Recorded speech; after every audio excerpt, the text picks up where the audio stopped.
दोस्तों 26 दिसंबर 2007 की रात बेनजीर भुट्टो एक तवील ड्राइव के बाद इस्लामाबाद में जरदारी हाउस पहुंचती हैं। वो शदीद थकी हुई थी, लेकिन इसी रात ISI के सरबराह मेजर जनरल नदीम ताज का पैगाम उन तक पहुंचता है कि हमें आपसे फौरी और नहायत अहम मुलाकात करनी है। बेनजीर फैसला करती हैं कि वो 2 घंटे आराम करेंगी और फिर रात गए मुलाकात करेंगे। रात 1:30 पर यह मुलाकात होती है। इस मुलाकात में बेनजीर के साथ उनके सिक्योरिटी मशीर रहमान मलिक भी मौजूद होते हैं। मेजर जनरल नदीम ताज बेनजीर को साफ अल्फाज में बताते हैं कि आज किसी वक्त आपको कत्ल करने की कोशिश की जाए। दोस्तों ये कोई आम वार्निंग नहीं थी। नदीम ताज को अपने खुफिया जराए पर इतना यकीन था कि वो खुद आधी रात को बेनजीर के घर आए। BBC के साबिक नुमाइंदे ओन बेनेट जोन्स अपनी किताब द भुट्टो डायनेस्टी में लिखते हैं कि बेनजीर को शक हुआ। उन्होंने सवाल किया कि अगर आपको खुदकश बमबारों का पता है तो आप इन्हें गिरफ्तार क्यों नहीं करते। नदीम ताज का जवाब था यह मुमकिन नहीं, ऐसा करने से हमारे जराए बेनकाब हो जाएंगे। बेनजीर ने कहा कि फिर मेरी सिक्योरिटी बढ़ाएं, ना सिर्फ मेरी बल्कि मेरे लोगों की भी। नदीम ताज ने वादा किया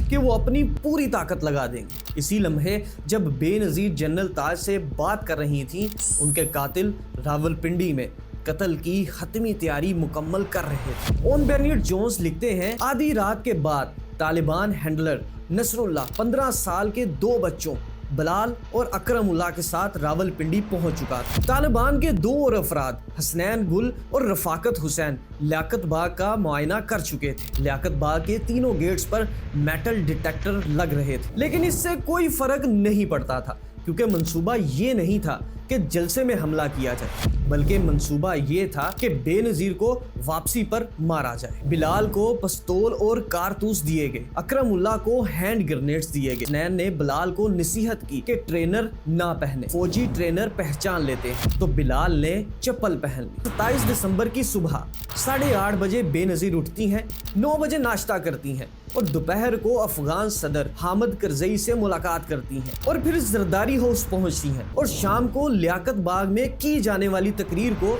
हतमी शक्ल दी जाती है। दोपहर को बेनजीर गाड़ियों के काफले में लियाकत बाग के लिए रवाना होती हैं और इस काफले में सबसे आगे टोयोटा लैंड क्रूजर में पीपल्स पार्टी के सिक्योरिटी के सरबराह तोकीर कायरा थे। इनके बिल्कुल पीछे बेनजीर की सफेद रंग की लैंड क्रूजर थी और दोनों तरफ कायरा की 2 और गाड़ियां चल रही थी। इन गाड़ियों के पीछे जरदारी हाउस के 2 टोयोटा वीगो पिकअप ट्रक चल रहे थे। बेनजीर की कार में सामने वाली सीट पर इनके ड्राइवर जवेदुर रहमान और दाईं जानब senior superintendent police major Imtiaz Hussain बैठे थे। दरमियानी नशिस्त पर बाईं तरफ पीपल्स पार्टी के सीनियर रहनुमा मखदूम अमीन फहीम, वस्त में बेनजीर और दाईं जानब बेनजीर की पॉलिटिकल सेक्रेटरी नाहिद खान बैठी। दोस्तों 3:16 पर बेनजीर के काफले को 5 से 6 मिनट तक पार्किंग एरिया के अंदर वाले गेट पर रुकना पड़ा क्योंकि पुलिस के पास गेट खोलने की चाबी नहीं थी। इसी दौरान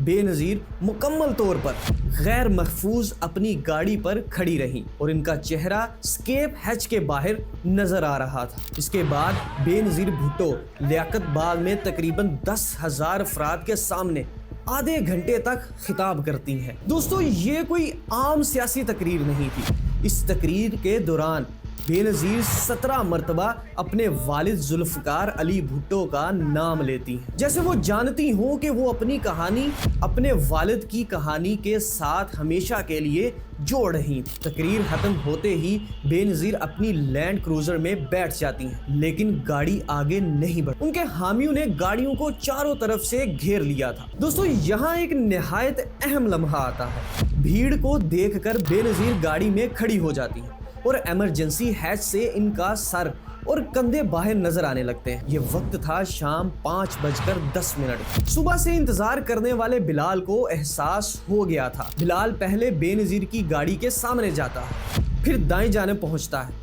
जहां निस्बतन लोग कम थे। वो अपनी पिस्तौल निकालता है और बेनजीर के सर को निशाना बनाता है। बिलाल 1 सेकंड से भी कम वक्त में 3 फायर करता है और दोस्तों तीसरी गोली के साथ ही बेनजीर स्कैप हैच के नीचे पत्थर की तरह अपनी सीट पर गिर जाती हैं और इसी लम्हे बिलाल अपने आप को धमाके से उड़ा देता है।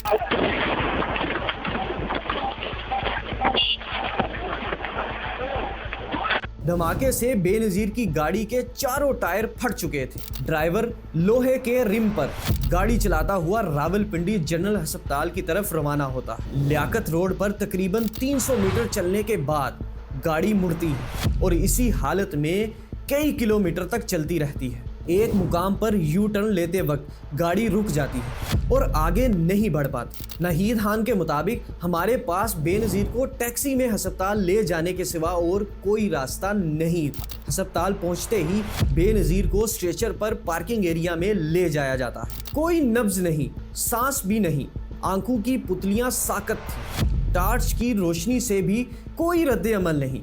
सर से मुसलसल खून और एक सफेद मादा निकल रहा था। मौत के वाज़ेह शवाहद के बावजूद डॉक्टर सईदा यास्मीन ने पूरी कोशिश की। 1 मिनट के अंदर इनके गले में ट्यूब डाल दी गई। हमले के तकरीबन 50 मिनट बाद इन्हें ऑपरेशन थिएटर ले जाया जाता है। 6:16 पर बेनजीर भुट्टो को मुर्दा करार दे दिया जाता। उन्होंने कंफर्म किया है, मोहतरमा शहीद कर दीजिए।